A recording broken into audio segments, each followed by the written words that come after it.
এটা খুঁজে বের করতে হবে। এটা আরেকটা ষড়যন্ত্র।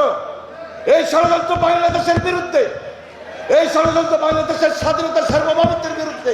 1 বছরের একটু বেশি হয়েছে, সকল রাজনৈতিক দল ঐক্যের জায়গায় খুব ভালোভাবে আছি, যে ঐক্যটা নিয়ে ফ্যাসিবাদের বিরুদ্ধে লড়াই করেছি সেই জায়গায় আছি। আমি তো দেখি না কারণটা কি, সমস্যাটা কোথায়, কেন আজকে ডাকসুর বিপি নুরুর রক্তাক্ত হতে হয়? নুরুর উপর আঘাত কারা করেছে? এটা খুঁজে বের করতে হবে। এটা আরেকটা ষড়যন্ত্র। এই ষড়যন্ত্র বাংলাদেশের বিরুদ্ধে, এই ষড়যন্ত্র বাংলাদেশের স্বাধীনতা সার্বভৌমত্বের বিরুদ্ধে। সর্বোচ্চ গ্যাস সাশ্রয়, যমুনা গ্যাস স্টোভ, আধুনিক, নিরাপদ ও দীর্ঘস্থায়ী।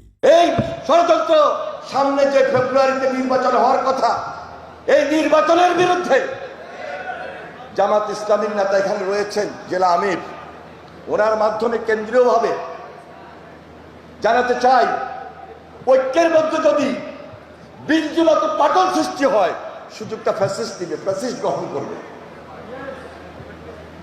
সুযোগটা ওই ষড়যন্ত্রকারীরা নিবে, যারা দেশের শত্রু, যারা স্বাধীনতার সার্বভৌমত্বের শত্রু।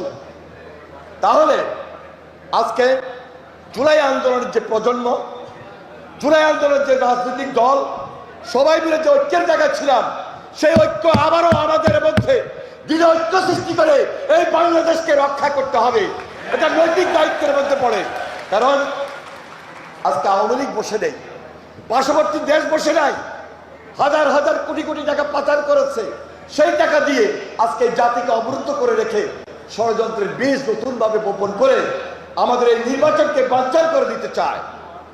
সুতরাং আমি আমার বক্তব্য শেষ করার পূর্ব মুহূর্তে শুধু এটাই বলছি, বৃহত্তর স্বার্থের জন্য ক্ষুদ্র স্বার্থ, ক্ষুদ্র মতভেদ ত্যাগ করে বাংলাদেশটাকে নতুন করে গড়তে হবে, নতুন করে বাংলাদেশটাকে নির্মাণ করতে হবে।